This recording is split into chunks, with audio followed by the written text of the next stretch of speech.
Hello guys, welcome to my YouTube channel. My name is Harjeet Kaur. हम कर रहे हैं Indian economy by Ramesh Singh. इसमें हमारा चैप्टर नंबर 12 चल रहा है which is banking in India. तो जो बैंकिंग की प्रेपरेशन कर रहे हैं उनके लिए ये चैप्टर बहुत ही इम्पोर्टेंट हो जाता है। तो इसके अंदर आज हम डिस्कस करेंगे एनबीएफसीज के बारे में, नॉन बैंकिंग फाइनेंशियल कंपनीज के बारे में, राइट। तो सबसे पहले बैंकिंग की थोड़ी सी इंट्रोडक्शन देख लेते हैं। जो टर्म बैंकिंग है इसका ओरिजिन कहाँ से हुआ था? इसका ओरिजिन हुआ था वेस्टर्न वर्ल्ड से, राइट। तो इंडिया में इसको इंट्रोड्यूस करा था, बैंकिंग सिस्टम को इंट्रोड्यूस किया था ब्रिटिश रूलर्स ने। कब किया था? 17th सेंचुरी में। तो इंडिया में बैंकिंग सिस्टम 17th सेंचुरी में इंट्रोड्यूस किया गया था बाय द ब्रिटिश रूलर्स। तब से लेकर अब तक इंडिया का जो बैंकिंग सिस्टम है उसमें बहुत सारी चेंजेस आई है, राइट। तो अब जो बैंक है, बैंक क्या है? एक फाइनेंशियल इंस्टीट्यूशन है।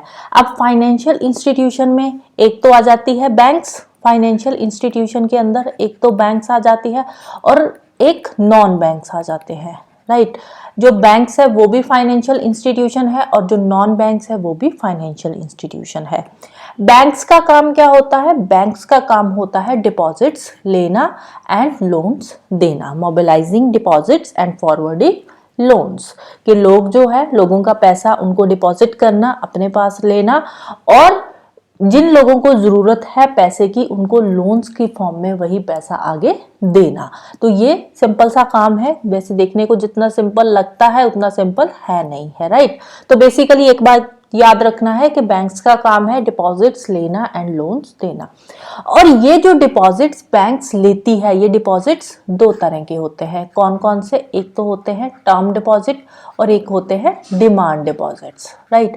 टर्म डिपॉजिट्स होते हैं एक जो फिक्स्ड टर्म के लिए जो है लिए जाते हैं, जैसे कि एफडी हो गया, जो फिक्स्ड होते हैं, राइट, जैसे एफडी हो गया।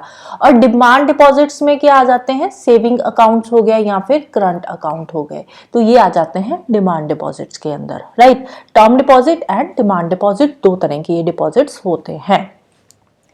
अब जो बैंक्स है, बैंक्स को रेगुलेट कौन करता है? इनको एक सेंट्रल बैंक रेगुलेट करती है और इंडिया के केस में वो सेंट्रल बैंक का नाम क्या है?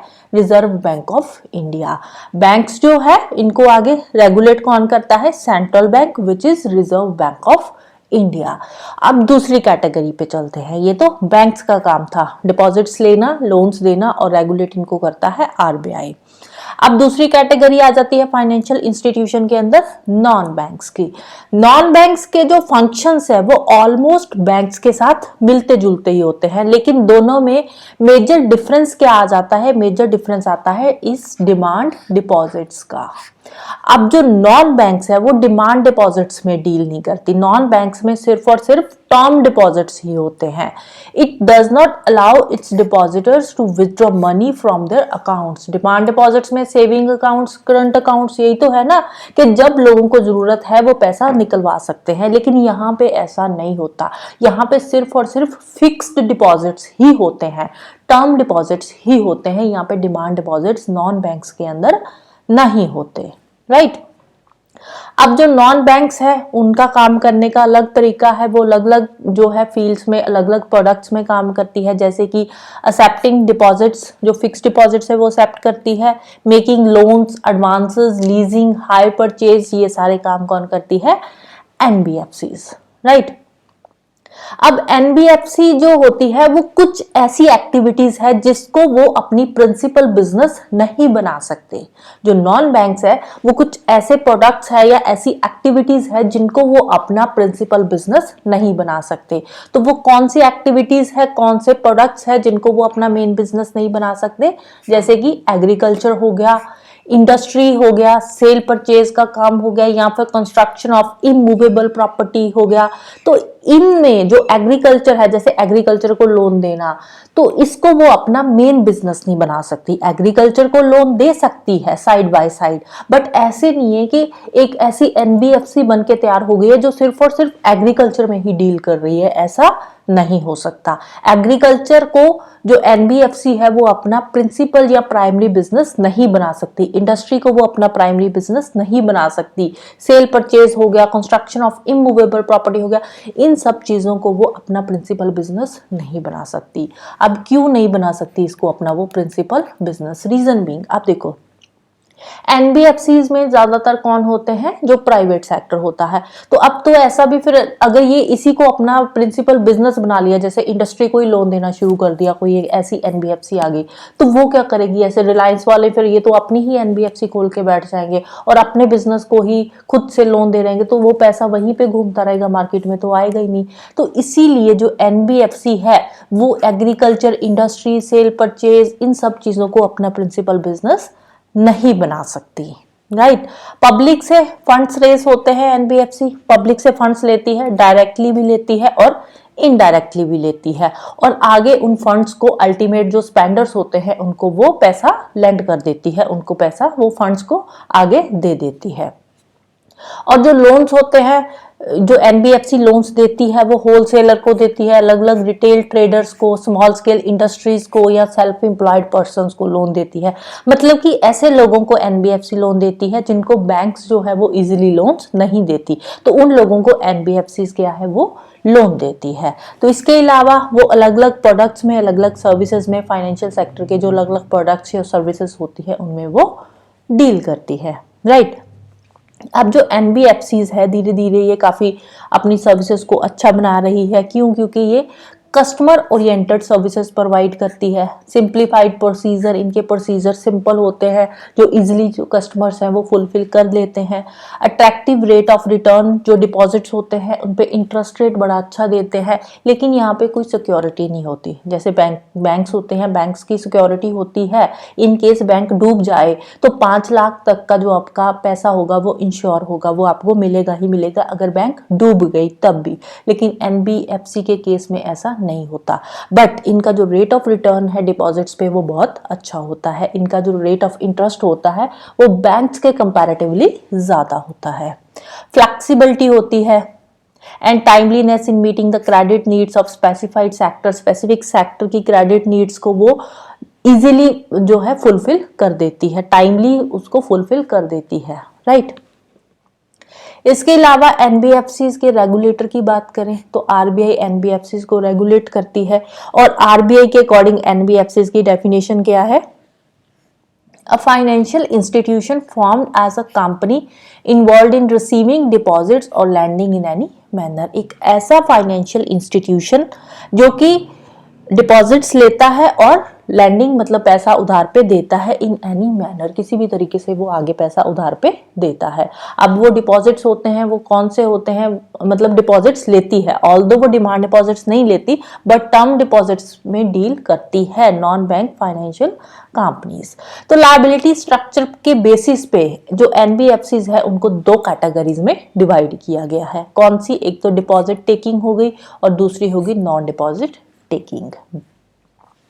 अब जो एनबीएफसी है, नॉन बैंक फाइनेंशियल कंपनीज है, इनको अपने आप को आरबीआई से रजिस्टर करना पड़ता है as a deposit taking companies, right. जो डिपॉजिट टेकिंग एनबीएफसी होती है वो आरबीआई के साथ रजिस्टर्ड होती है, राइट। तो अब ये जो रजिस्ट्रेशन का प्रोसेस होता है आरबीआई का, जो रजिस्ट्रेशन का क्राइटेरिया होता है वो क्या है? आरबीआई उन्हीं कंपनीज को रजिस्ट्रेशन जो है वो देती है जिनकी नेट ओन्ड फंड जो है वो 2 करोड़ तक का हो, मिनिमम 2 करोड़ हो, 2 करोड़ या 2 करोड़ से ज्यादा का हो। वही कंपनीज अपने आप को आरबीआई से रजिस्टर करवा सकती है under the companies act 1956, right. Net owned fund का मतलब क्या है कि जिन कंपनीज की नेटवर्थ, मतलब जिन कंपनीज का टोटल नेटवर्थ 2 करोड़ का है वो कंपनीज अपने आप को आरबीआई से रजिस्टर करवा सकती है। इसके अलावा प्रोडक्ट बेस्ड रेगुलेशंस होते हैं इनके भी, जो एनबीएफसीज है, जैसे कि कोई भी एनबीएफसी जो वेंचर कैपिटल फंड के साथ डील करती है, मर्चेंट बैंक हो गई, स्टॉक ब्रोकिंग फर्म्स हो गई, तो इसको कौन रजिस्टर करता है? सेबी उनको रेगुलेट करता है, venture capital fund, merchant bank and stock broking firms को। फिर इंश्योरेंस कंपनीज की बात करें, इंश्योरेंस कंपनीज को रेगुलेट करता है इरडा। हाउसिंग फाइनेंस कंपनी इसको रेगुलेट करती है नेशनल हाउसिंग बैंक। निधि कंपनीज जो होती है इनको रेगुलेट करती है ministry of corporate affairs under the companies act 1956। Chit fund companies की बात करें तो जो भी रिस्पेक्टिव स्टेट है वो उनको रेगुलेट करती है under chit funds act 1982। Right. इसके अलावा एनबीएफसीज के कुछ और भी इंपॉर्टेंट रेगुलेशंस होती हैं, जैसे कि जो पब्लिक डिपॉजिट्स जो यहाँ पे एनबीएफसीज में आते हैं, जो भी पब्लिक डिपॉजिट्स ये एक्सेप्ट करती है, वो मिनिमम पीरियड 12 मंथ्स का होता है इसका, और मैक्सिमम पीरियड 60 मंथ्स का। मतलब कि 1 ईयर से लेकर 5 ईयर तक के इनके पास जो डिपॉजिट्स है वो आते हैं। 1 साल से कम के जो डिपॉजिट्स होते हैं उनको ये एक्सेप्ट नहीं करती। तो 1 से 5 साल तक के जो डिपॉजिट्स होते हैं उन्हीं को एनबीएफसी जो है वो एक्सेप्ट करती है, राइट। इसके अलावा डिमांड डिपॉजिट्स एक्सेप्ट नहीं करती, जैसे कि मैंने स्टार्टिंग में ही बताया था कि बैंक्स और नॉन बैंक्स में डिफरेंस क्या है, कि बैंक्स में डिमांड डिपॉजिट्स होते हैं, demand deposits saving account and current accounts, लेकिन नॉन बैंक्स में जो एनबीएफसीज है उनमें डिमांड डिपॉजिट्स नहीं होते, right. Can't offer interest rate higher than the ceiling rate. आप देखो इंटरेस्ट रेट काफी अच्छे देती है जो एनबीएफसीज होती है, नॉन बैंक्स होती है, इंटरेस्ट रेट काफी अच्छे देती है, बट ये जो इंटरेस्ट रेट होती है ना, इसकी भी एक मैक्सिमम सीलिंग लिमिट होती है, जिसको कौन बताता है, आरबीआई फिक्स करता है। ये जो सीलिंग लिमिट होती है ना इंटरेस्ट रेट की, उससे ज्यादा का ये इंटरेस्ट रेट एनबीएफसी नहीं दे सकती। तो इंटरेस्ट रेट की यहाँ पे एक सीलिंग लिमिट होती है, नहीं तो जो नॉर्मली क्या हो सकता है, एनबीएफसीज अब इंटरेस्ट रेट बढ़ा देगी ज्यादा से ज्यादा डिपॉजिट्स लेने के लिए, तो ऐसे नहीं होता। एक सीलिंग लिमिट होती है इंटरेस्ट रेट की भी, राइट। उससे ज्यादा वो इंटरेस्ट रेट नहीं दे सकती। ऑल्दो ये जो इंटरेस्ट रेट इनका होता है एनबीएफसीज का, वो बैंक्स के कंपैरेटिवली ज्यादा ही होता है, लेकिन उसकी भी एक अपर लिमिट होती है जो फिक्स करती है आरबीआई।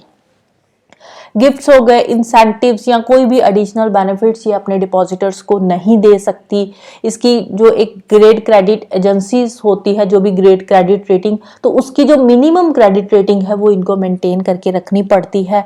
डिपॉजिट्स यहाँ पे जो होते हैं वो इंश्योर्ड नहीं होते। रेट ऑफ इंटरेस्ट अच्छे होते हैं बट डिपॉजिट्स इंश्योर नहीं होते, जैसे कि मैंने पहले आपको बताया था। तो यहाँ पे जो डिपॉजिट्स होते हैं इंश्योर्ड क्यों नहीं होते, क्योंकि अगर कोई एनबीएफसी बैंकक्रप्ट हो जाती है, डूब जाती है, तो उस केस में जो डिपॉजिटर्स है, जो कस्टमर्स है, उनको कुछ भी नहीं मिलता, 1 रुपया भी नहीं मिलता।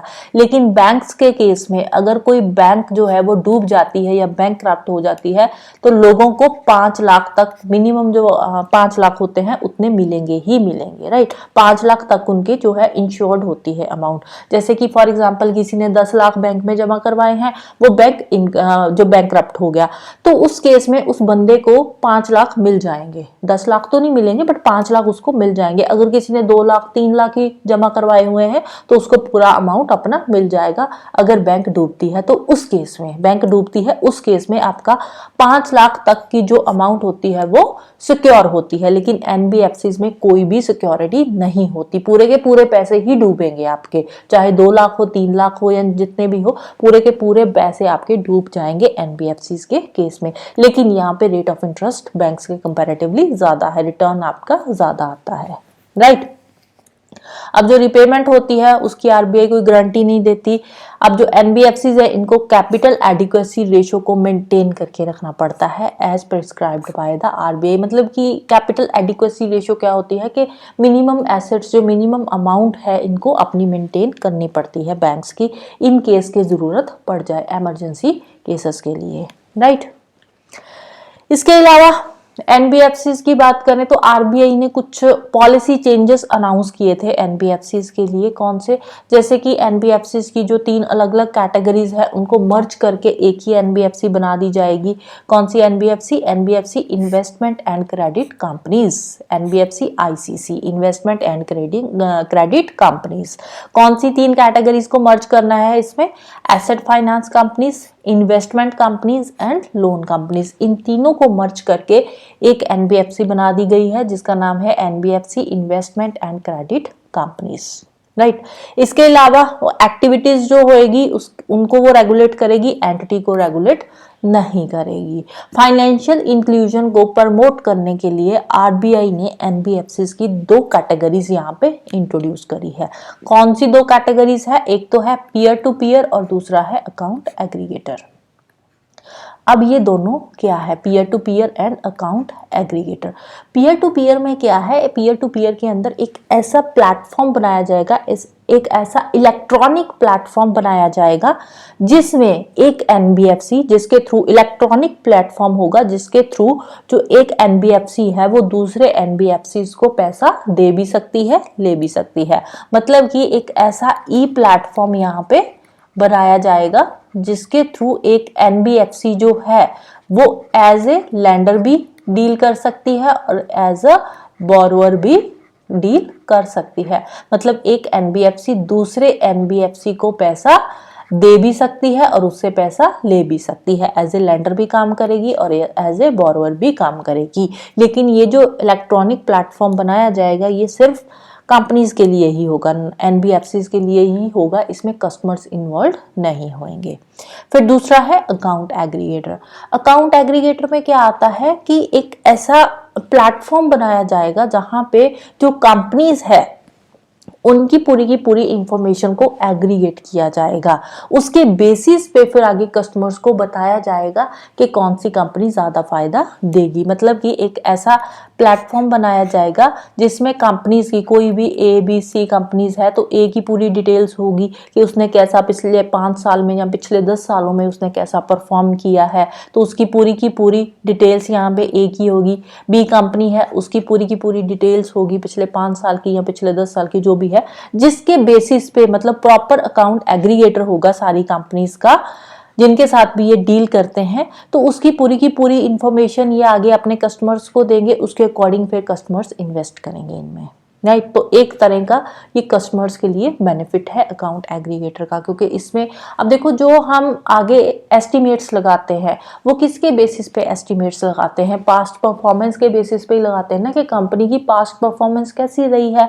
तो सेम यही चीज़ें अकाउंट एग्रीगेटर में शो करी जाएगी कि पास्ट परफॉर्मेंस कंपनी की कैसी है। अकाउंट एग्रीगेटर जो है उस कंपनी में कितना पैसा आ रहा है, किस तरह से काम कर रही है वह कंपनी, वो सारी चीज़ें वहाँ पे पूरी डिटेल कंपनी की यहाँ पे दिखाई जाएगी, इकट्ठी करके रखी जाएगी, जिसके बेसिस पे फिर आगे फोरकास्टिंग करी जाएगी और उसमें इन्वेस्टमेंट करी जाएगी।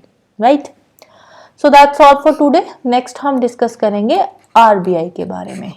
तो इम्पॉर्टेंट टॉपिक है बैंकिंग वाले बच्चों के लिए भी और जो बाकी यूपीएससी एसएससी की प्रिपरेशन कर रहे हैं उनके लिए भी इम्पॉर्टेंट है। राइट, तो जाने से पहले वीडियो को लाइक कर देना, शेयर कर देना और चैनल को सब्सक्राइब कर लेना। Thank you, bye bye and have a nice day.